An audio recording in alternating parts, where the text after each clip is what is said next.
El reinicio.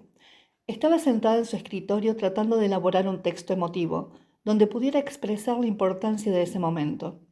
El papel en blanco seguía a la espera de la primera letra, pero su mente comenzó a divagar por los recuerdos y no pudo contenerlos.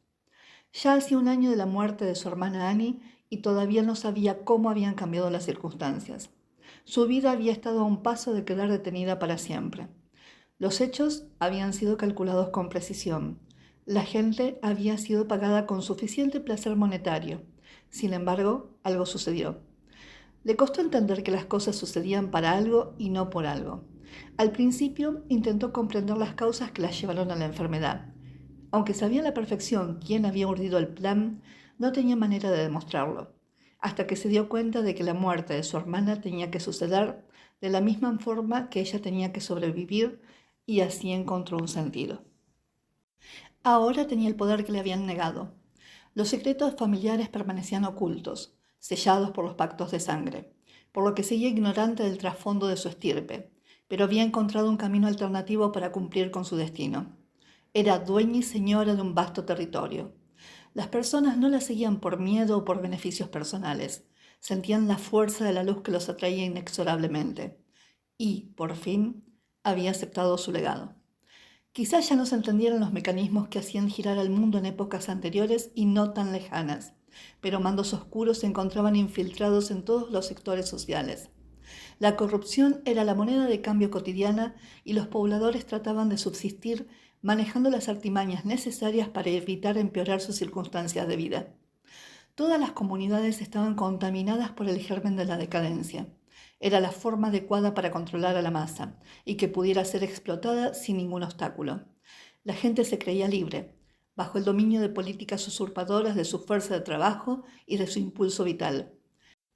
Annie había comprendido todo desde el principio. Desde niña sus cabellos ondulados le hicieron reconocible como una valquiria, aunque nadie lo decía en voz alta, ya que su sola existencia era un peligro para el mundo establecido. Para anular su autopercepción, fue comprometida con Gules, el príncipe dorado, cuya familia estaba compuesta por miembros de la casa sacerdotal. De esa forma, intentaron distraerla con el amor y sus devaneos, mientras utilizaban rituales que sirvieran a sus fines. A pesar de todas esas artimañas, llegó el día en que Annie encontró su espada y la empuñó con tal habilidad que en su mente se proyectó lo que realmente era y no hubo vuelta atrás. Se enfrentó a fuerzas que estaban ahí desde tiempos pretéritos, por lo que tenían todo el control y el dinero para aplastar cualquier hormiga que les molestara. Pero no lo hizo de manera directa, porque ni siquiera ella tenía plena conciencia de lo que estaba haciendo. Su intención era buscar sus orígenes. Sentía que las historias familiares no cuadraban con su realidad. Y así fue como, por el hecho de comenzar a revolver el pasado, la Valquiria, cuyo verdadero nombre no era Annie, consiguió que los manipuladores se expusieran después de siglos de mantenerse en la oscuridad. Primero fueron dudas que trató de resolver por su cuenta, pero después decidió planteárselo a Elsa, ya que consideraba que su hermana podía estar interesada también en la resolución de ciertas cuestiones de familia.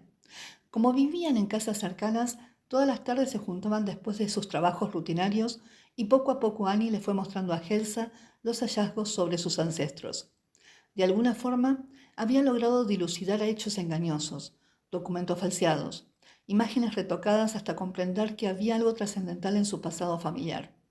Así Annie fue descubriendo su verdadera identidad y ambas comprendieron que tenía una misión para ejecutar en este mundo. Ella había abierto los ojos y debía mostrar a los demás la realidad que los dominaba, como un juego de sombras que no veían. Por eso le resultaba tan difícil que la gente entendiera su razonamiento. Se sentía como un perro pastor queriendo guiar a las ovejas fuera del alcance de los depredadores.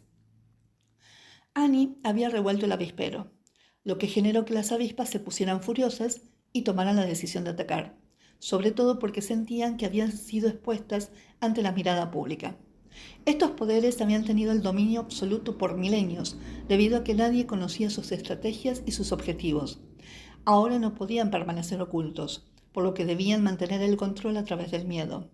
Los hombres son fácilmente manipulados ante amenazas que despiertan su temor, y encontraron una forma eficaz que además les generaba ingentes beneficios. Cuando surgió la epidemia, los pobladores recordaron los sucesos de la peste negra que había azotado la región de Retia. En este caso, los hombres no se hinchaban con bultos purulentos que permitían reconocer la enfermedad y tomar las precauciones necesarias.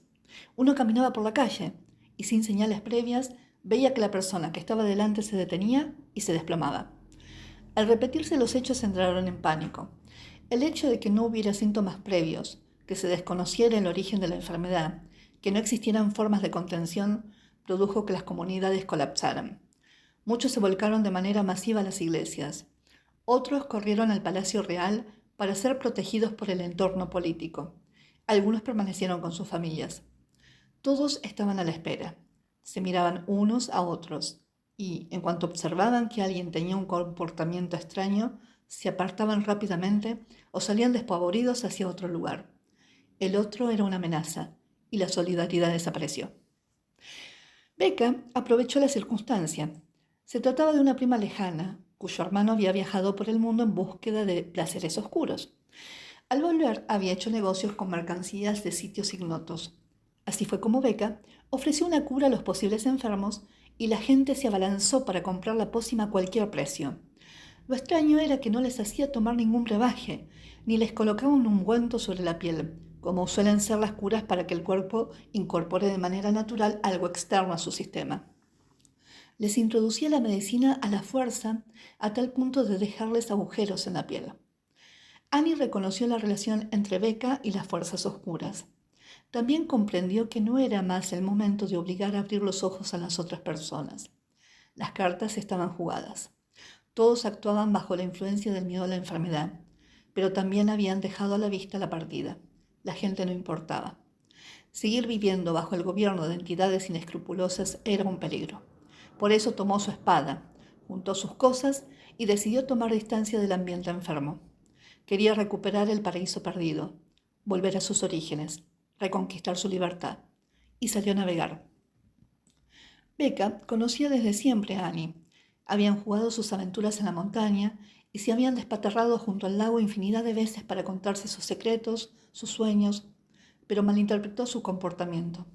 Creyó que hacía el viaje cual valquiria para destruir a los enemigos de su pueblo. Sin dudarlo, contactó con la gente adecuada y consiguió una persona con la enfermedad, a la que colocaron como capitán del barco. Era necesario que muriera de la forma que habían implementado para deshacerse de todos los que quisieran. Nadie debía estar exento del miedo a morir, y las muertes ejemplares servían como un excelente mensaje para sus detractores. Elsa estaba con Annie cuando murió. Una mañana se acercó a donde dormía y estaba muerta, aunque parecía dormida, como Brunilda en un eterno descanso. Igual que el vuelo de una mariposa que es capaz de sentirse al otro lado del mundo, su muerte desencadenó una secuencia de acontecimientos que desestabilizaron el trono oscuro. La eliminaron para evitar la amenaza que representaba para sus designios. Sin embargo, al hacerlo, aceleraron el proceso. La valquiria debía batallar en otra dimensión y dejar el lugar para otra figura en el plano físico. En ese instante, Elsa lo supo. Era una Volva. Próximo capítulo, el regreso.